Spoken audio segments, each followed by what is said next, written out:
கர்த்தருக்கு ஸ்தோத்திரம். இன்றைக்கான வேத பகுதி மார்க்கு 11:24. ஆதலால் நீங்கள் ஜெபம் பண்ணும்போது எவைகளை கேட்டுக்கொள்வீர்களோ அவைகளை பெற்றுக்கொள்வோம் என்று விசுவாசியுங்கள். அப்பொழுது அவைகள் உங்களுக்கு உண்டாகும். ஆமேன். பிரியமானவர்களே, நம் தேவன் நம்மிடத்தில் எதிர்பார்ப்பதெல்லாம் நாம் அவரை முழு மனதோடு விசுவாசிக்க வேண்டும் என்பது மட்டும்தான். தேவன் நாம் அவரை அளவில்லாமல் விசுவாசிக்கும் போது அவரும் நம்மை அளவில்லாமல் ஆசீர்வதிக்கிறார்.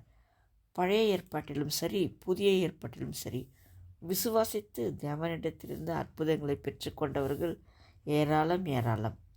நாம் நம் தேவனை கண்மூடித்தனமாக நம்ப வேண்டும். அவர் எதை செய்தாலும் நம்முடைய நன்மைக்காகவே செய்வார் என்றும், தம்மை நோக்கி கூப்பிடுகிற பிள்ளைகளுக்கு உடனே இறங்கி வந்து உத்தரவு கொடுப்பார் என்றும் நம்ப வேண்டும். பின் பாருங்கள், உங்கள் கவலைகள், கண்ணீர் எல்லாமே மாறிப்போகும். ஏனெனில் தேவன் நம்மிடம் எதிர்பார்ப்பது எல்லாமே பொன்னோ பொருளோ அல்லது பணமோ எதுவுமே கிடையாது. இந்த உலகமே அவருடையது தான். வானமும் பூமியும் அவருடையது. எல்லாவற்றிற்கும் அவரே சொந்தமானவர். ஆனால் அவர் நம்மிடத்தில் எதிர்பார்ப்பது எல்லாமே நாம் அவர் மீது அளவில்லாத பாசம் வைத்து அவரை விசுவாசிக்க வேண்டும் என்பதை மட்டுமே நம்மிடம் எதிர்பார்க்கிறார். அதற்காக அவர் நம்மை எங்கெங்கோ போக சொல்லவில்லை. நம் இருதயத்தில் அவரை ஏற்றுக்கொண்டு இருந்த இடத்தில் இருந்து கொண்டே விசுவாசத்தோடு அவரை நோக்கி கூப்பிடுங்கள். அவர் நீங்கள் இருக்கும் இடத்திற்கே வந்து உங்கள் ஜெபத்தை கேட்பார். நீங்கள் வேறு எங்குமே போக வேண்டாம்.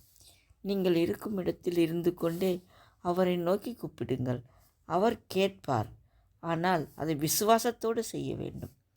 நாம் செய்யும் ஜெபத்திற்கு தேவன் நிச்சயம் பதில் தருவார் என்று விசுவாசத்தோடு தேவனிடத்திலிருந்து பதிலை எதிர்பாருங்கள். இன்றே உங்கள் கவலை, கண்ணீர் மாறும். நம் தேவன் நம்மிடம் எதிர்பார்ப்பதும் அதைத்தான். வேதத்தில் புதிய ஏற்பாட்டில் மத்தேயு 9:28 2 குருடரை பார்த்து இயேசு கேட்டார் அல்லவா, இதை செய்ய எனக்கு வல்லமை உண்டென்று என்னை விசுவாசிக்கிறாயா என்று கேட்டார் அல்லவா. பிரியமானவர்களே, உங்களையும் என்னையும் பார்த்து ஏசப்பா இந்த கேள்வியை கேட்டால் நாம் என்ன பதில் சொல்லுவோம்? நாங்கள் விசுவாசிக்கிறோம் ஆண்டவரே என்று தானே சொல்லுவோம். அப்படியே நாம் ஜெபம் பண்ணிவிட்டு, தேவன் இதை எனக்கு செய்ய வல்லமை உள்ளவர், அவர் கட்டாயம் எனக்கு செய்வார் என்று விசுவாசிப்போம். அவர் சர்வ வல்லமையுள்ள தேவன். அவரால் செய்யக்கூடாத அதிசயமான காரியம் ஒன்றுமே இல்லை.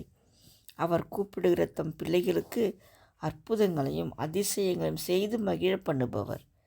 அவர் ஒரு நாளும் மாறிடாத நம் நேசர். அவர் அப்படியே செய்வார்.